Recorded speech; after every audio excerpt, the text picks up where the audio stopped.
की इथे बिबट्याचं वावर आहे। हां नाही, बिबट्याचा वावर आहे तो, बोला ना। इथे जे कॅमेरेज आहेत ना रेल्वेच्या इथले,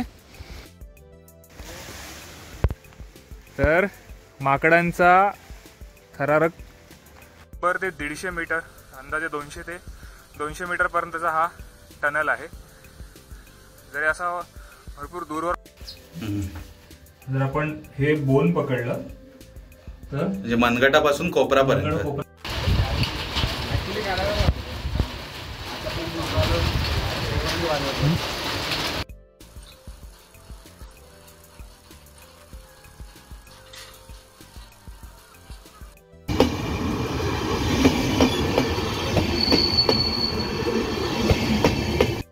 तर हा थोडासा सेन्सिटिव्ह टॉपिक होऊ शकतो की तू टनलमध्ये काय व्हिडिओ काढतोस किंवा काय आहे, पण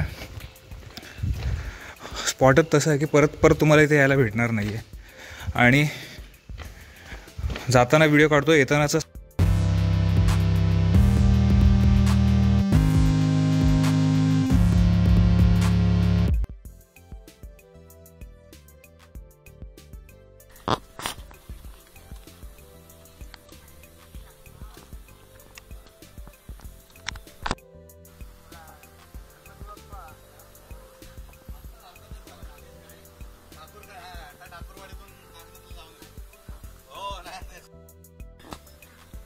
बाबा माझं वय झालं 43 झालंय, 17 वर्ष बाकी आहेत फक्त आता।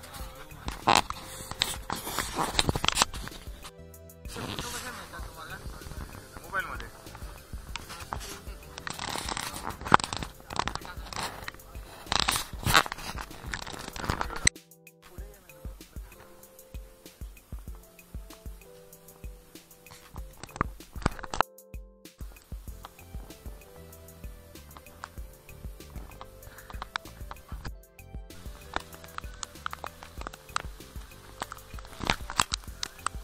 तर आम्ही ज्या गावात उतरलो ते बीड बुद्रुक गाव, कर्जतवरनं प्रायव्हेट व्हेकल पाहिलेली म्हणजे अरेंज केलेली। त्यानंतर ठाकूरवाडीपर्यंत आम्ही आलो ते ठाकूरवाडीपर्यंत आलो ते प्रायव्हेट व्हेकलने, म्हणजे खाली गावामध्ये नाश्ता वगैरे केला। आणि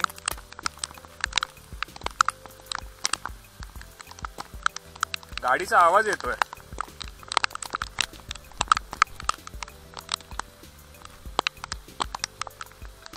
तर इकडनं गाडी येणार आणि इकडनं गाडी जाणार, असं म्हणजे मुंबईवरनं येणार आणि मुंबईकडे जाणार असं आहे। पावसाचा जोर पण फार वाढलाय, सो सध्या तरी पुढे चालत असं जायचंय आणि एक अंडरग्राऊंड असं किंवा त्याच्यातलं एक टनेल असेल तिकडनं जायचंय। आपल्यासोबतची मंडळी 2 लहान मुलं आहेत, त्यामुळे आपण थोडंसं स्लो चाललोय। नाही होतं माहीत नाही, टेम्परेचरमुळे होतं कसं की टेम्परेचर ड्रॉप झालं किंवा मोबाईल थोडासा जरी हिटअप झाला, मोबाईल नाही कॅमेरा हिटअप झाला की थोडासा हँग व्हायला किंवा ॲडिशनल फंक्शन्स ओपन करायला सुरुवात करतो। It's not good.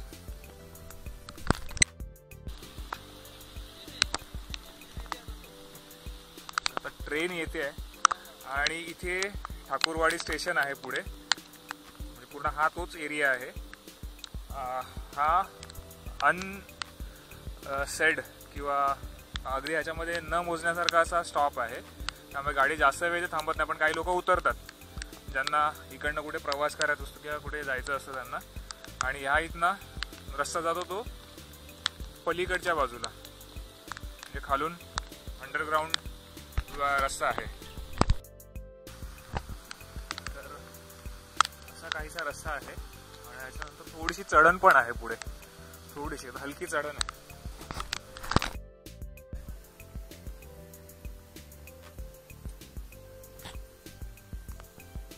आपल्यासोबत आहे नागेश, आणि मी दरवेळेला माझ्या ब्लॉगमध्ये सांगतो किंवा जाणकार व्यक्ती असणं गरजेचं आहे। इव्हन गेल्या वेळेला पण आपल्यासोबत जाणकार व्यक्ती होता सुबोध, जेव्हा आपण कवल्याची धार केलेली. आणि आता इकडचा लोकलाईट, इकडचा स्थानिक रहिवासी नागेश दादा आहे आणि त्याला इकडचे रस्ते माहिती आहेत, इकडचं वातावरण माहिती आहे, इकडचे ट्रेनचे टाइम टेबल जरी नसेल तरी व्यवस्थित त्यांना माहिती आहे की काय करायचं, कधी करायचं आहे. आणि त्याने आमच्यासोबत ते ह्या ट्रेकला आहेत. जरी हा सोपा किंवा मध्यम श्रेणीतला ट्रेक असला तरी पण स्थानिक जाणकार व्यक्ती सोबत असणं कधीही आपल्या फायद्याचं आहे. सो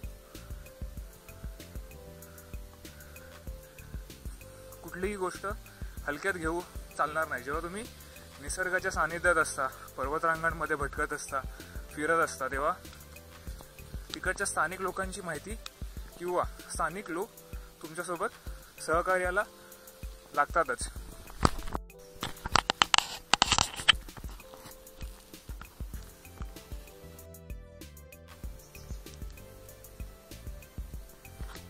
तर आपण आता एक 10 ते 15 मीटर वरती जो टनल पाहतो ना, जे एकदम हाईप झालेला आहे ह्या ट्रेक मधला पार्ट त्या टनल पाशी आलोय.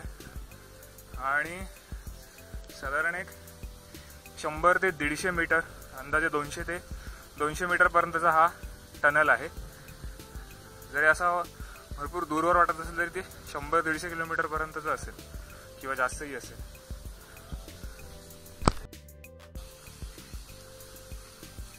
आताच एक नागेश दादाने चांगली म्हणजे स्टोरी म्हणा किंवा त्याला सत्यघटना म्हणू शकतो, कारण त्याने त्यांच्या पुस्तकामध्ये जे रेल्वेचे पायलट असतात, जे म्हणजे रेल्वे चालवतात, त्यांनी एक स्टोरी सांगितलेली त्या जागेबद्दल. ह्या ठिकाणी थांबले आणि त्यांना एक वाघाचं म्हणजे वाघ दिसला समोर. आणि ते पण कसं जाणवलं की त्यांनी तो वाघ खरवडत होता. पट्टेरी वाघ, म्हणजे असं बिबट्या नाही, पट्टेरी वाघ त्यांना तिकडे दिसला. तर त्यांनी पुढे त्या वाघाचं म्हणजे कुतूहल किंवा भीतीने थोडी गाडी स्लो केली किंवा थांबवली. नंतर मग हॉर्न दिला, गाडी चालू केली. तर गाडी चालू झाली, वाघ पण त्या गाडीसमोर चालत होता असं. आणि ह्यामध्ये हे चालता त्याने पुढे निघून गेला. ह्यांनी परत मोठ्याने हॉर्न वाजवला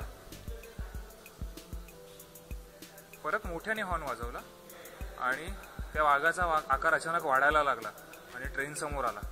तर ही असं काहीसं किस्सा नागेश दादाने आपल्याला सांगितलं. तर मी पण जास्त पुढे जात नाहीये, कारण अशा जेव्हा स्टोरीज ऐकतो तेव्हा थोडंसं मनामध्ये पण धाकधूक होते की आपल्यासोबत तसं काही घडलं तर किंवा काही. आणि इथे अंधार आहे, फक्त समोर जो टनेलचा एंड आहे तिकडनं जो प्रकाश येतोय ना, त्याच प्रकाशाच्या वरती आपण ह्याचा अंदाज घेत चाललोय.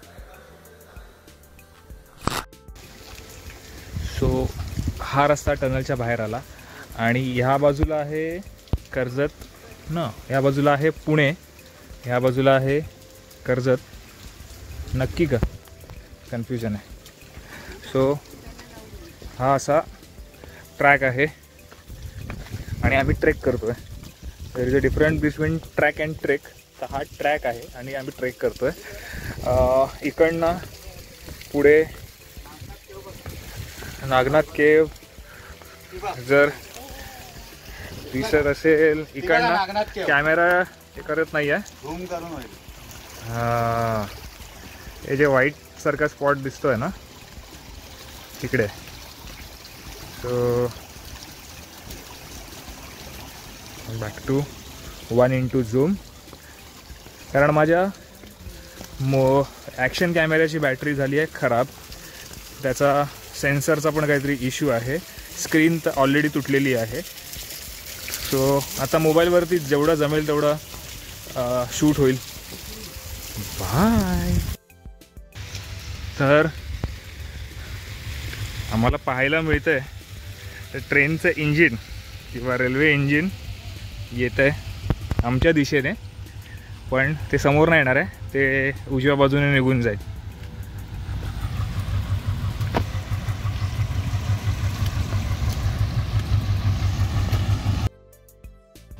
तर आजचा ट्रेकचा स्पॉट असा आहे की इथे जास्त कोणी येत नाही आणि भले सोपा श्रेणीतलं असेल तरी फार चांगलं वाटतं इथे, कारण शांतता आहे, गडबड गोंधळ नाही, गर्दी नाही आहे.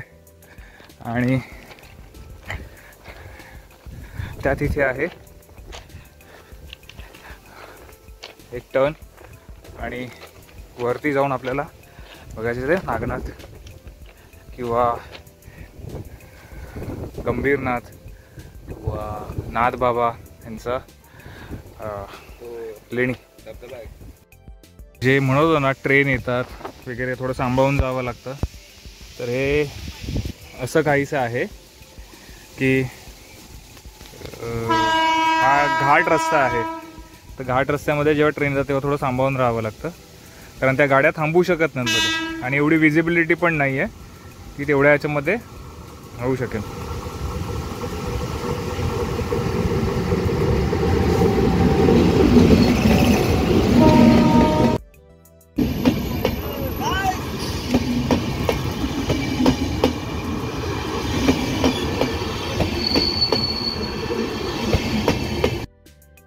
तर आता कॅमेरा आत ठेवावा लागणार. ट्रेनचा व्हिडिओ तर पाहिला असेल की ट्रेन ॲक्च्युली काय एक्सपिरियन्स असतो आतमध्ये आणि बाहेरून. आतून येताना भरपूर मजा येते आणि बाहेरून धाकधूक पण असते की कधी ट्रेन येईल, काय येईल. तर आता आपण टनेलच्या इथे पोहोचलो आहे.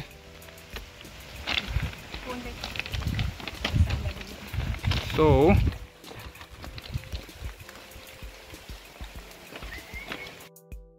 तर हा थोडासा सेन्सिटिव्ह टॉपिक होऊ शकतो की तू टनलमध्ये काय व्हिडिओ काढतोस किंवा काय आहे, पण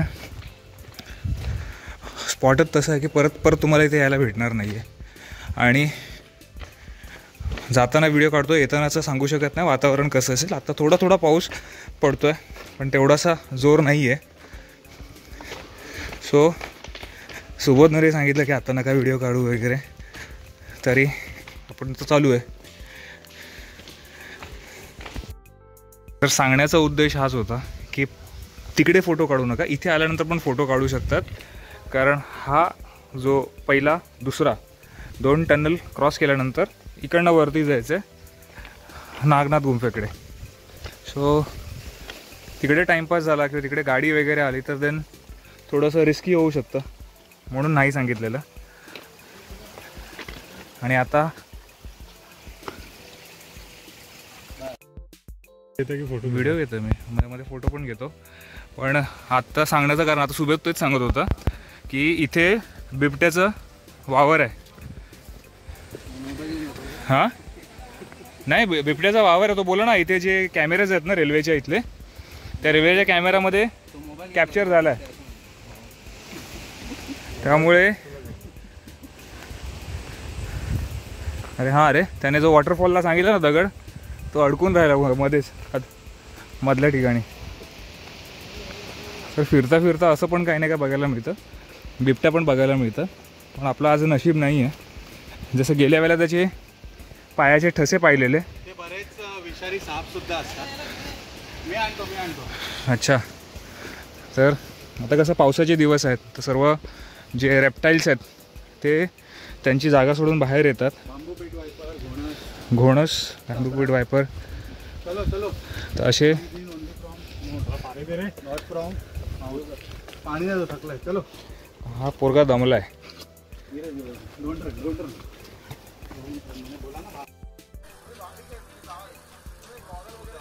अरे जाणार हे गॉगल ठेव इथे, क्रॉस हो. हा तू जाऊ शकतोस. कम ऑन इंडिया, दिखा दो.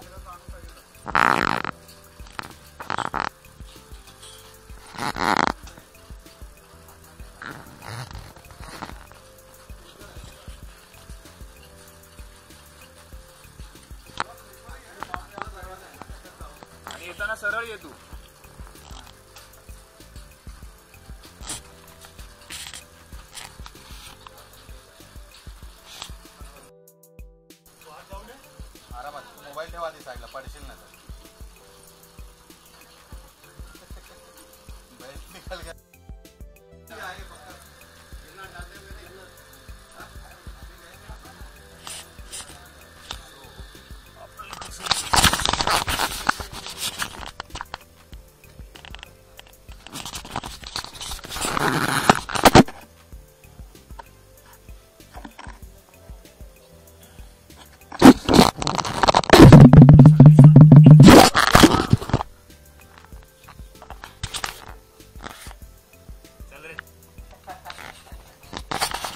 इकडनं जायचं.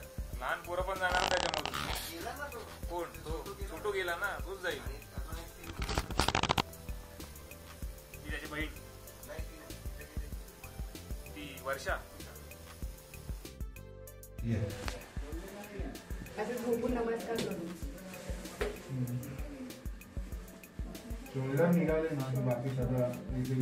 नाही बदगड्यात जात नाही. गेलात गेलात गेलात गेलात ऐका गेलात तुम्ही. सरळ जा. गेलात गेलात बोला हर हर महादेव. गेलात गेलात या थोडस हा बस बस बस वा क्या बात आहे. बस. हा ये.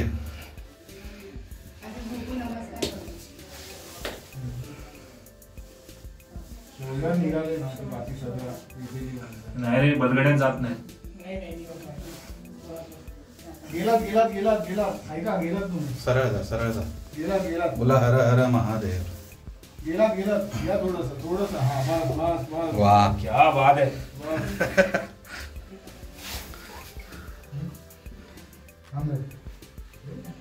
नाही रे बाबा मी कुठून व्हिडिओ आलाय जर आपण हे बोन पकडलं तर म्हणजे मनगटापासून कोपरापर्यंत. कोपरापर्यंत. हो इकडनं पण सेमच. सेम. बापरे चमत्कार.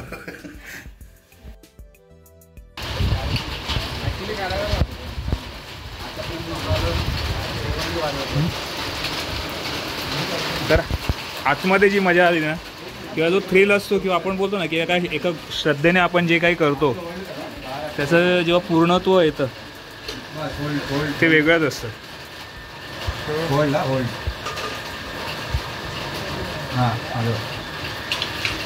आणि जेव्हा आतून बाहेर आलो तर पूर्ण माहोलच चेंज झालेला. म्हणजे पूर्ण धुकं पसरलं आहे. धुकं आहे की ढग आहेत, जे काय आहे सुपर्ब आहे.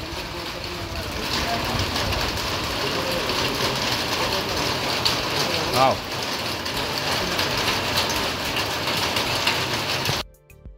तर माहितीच आहे तुम्हाला खरं ते नाव काय वगैरे सांगितले. आणि कर्जत मधून ज्या गावात आलो आपण, त्या बुद्रुक गावात आलो, तर एक नॉर्मली सगळ्यांना प्रश्न पडतो की बुद्रुक. मॅडम बघा बोलले बीडचं गावाचं नाव काय, म्हटलं बीड. परत त्यांनी विचारलं बीड, म्हटलं बीड बुद्रुक. त्यांना काहीतरी कन्फ्यूज वाटलं का बीड बुद्रुक हा नाव कसं असेल. तर आपला हा कर्जत तालुक्यात गाव येतो, तालुका कर्जत, बीड बुद्रुक गाव, तालुका कर्जत. आणि दुसरा एक बीड खुर्द आहे. म्हणून जसं का आम्ही भाऊ बोलला की पहिल्या ट्रेकला ते इकडे आले होते आणि त्यांना बीडचं लोकेशन दिसलं म्हणून ते दुसऱ्या बीडला गेले. ऍक्च्युअली ते बघितलं ना की तालुका कुठला आहे, ते गेले खालापूर तालुक्यातल्या बीडला आणि हे आले आपण आलो तो बीड बुद्रुक गाव. म्हणजे बीड बुद्रुक आणि तो बीड खुर्द म्हणजे प्रकार झाले तरी कसं. तर याचा सखोल जर अभ्यास केला ना तर बीड बुद्रुक म्हणजे एकदम बुजुर्ग. बीड बुद्रुकचा अर्थ आहे बुजुर्ग, म्हणजे एकदम ओल्डिस्ट, एकदम ओल्ड म्हणजे खूपच जुना. त्याला बुजुर्ग बोलायचे. बुजुर्गचं भाषांतर नंतर झाला बुद्रुक. आणि खुर्द म्हणजेच नाव्याने उदयास आलेला, हा खुर्दचा प्रकार म्हणजे आता आपण जातो. म्हणून बीड खुर्द तो खालापूर तालुक्यातला आणि बीड बुद्रुक म्हणजे हा आपल्या कर्जत तालुक्यातला. त्याच बीड बुद्रुक गावातून आपण इथे आलो. या नागनाथ बद्दल बोलायचं झालं तर हा सरळ साधा सोपा ट्रेक आहे, पण तेवढाच रिस्की सुद्धा आहे, म्हणजे घातकी सुद्धा आहे. कारण आपल्याला एक्सप्रेसचा जो वे आहे त्यातून रेल्वे ट्रॅकमधून हा ओलांडून यायला लागतो, म्हणजे थोडं काळजीपूर्वकच आहे. तर हा या नागनाथच्या ठिकाणी आपण आलो. तर या नागनाथ केव्हच का नाव पडलं तर नाथ संप्रदायाची जी लोक होती तपस्वी, ती स्वतःला एका ठिकाणी तपस्या म्हणजे लोकांपासून दूर कुठेतरी तपस्या म्हणून बसायचे.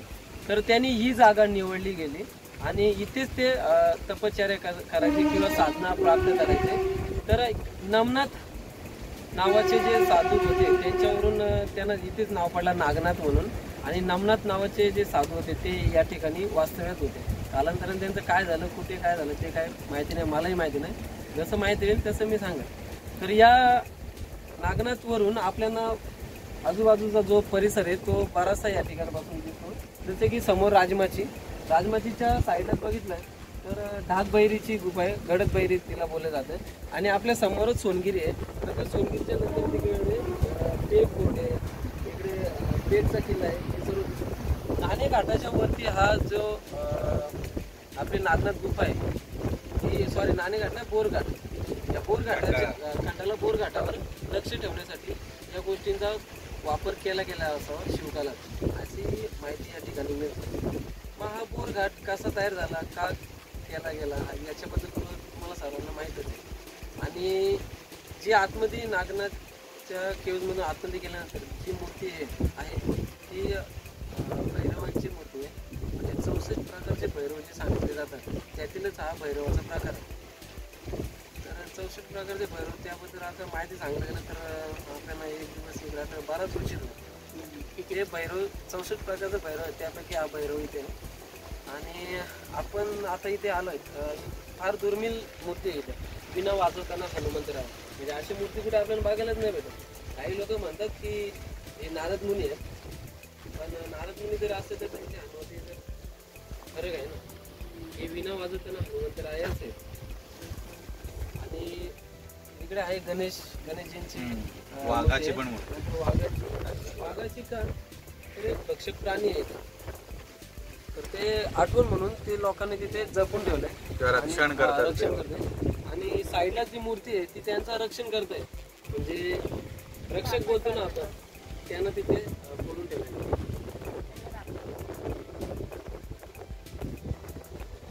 तर अशी आहे नागनाथ गुफा. इधर खड़े हो जाओ. फोटो ले रे आराम से. जो ज्यावेळेस हा ट्रॅक चालू केला ब्रिटिश लोकांनी, त्यावेळेस त्यांना मदत करायला आपलेच लोक होते, आपले इंडियनच होते ते. आणि ती ब्रिटिश लोक लोकल लोकांनाच घ्यायची. पण ते लोकल लोकांना आपल्याला मगाशी वरती दिसला ना तसाच पाऊस आहे इथे.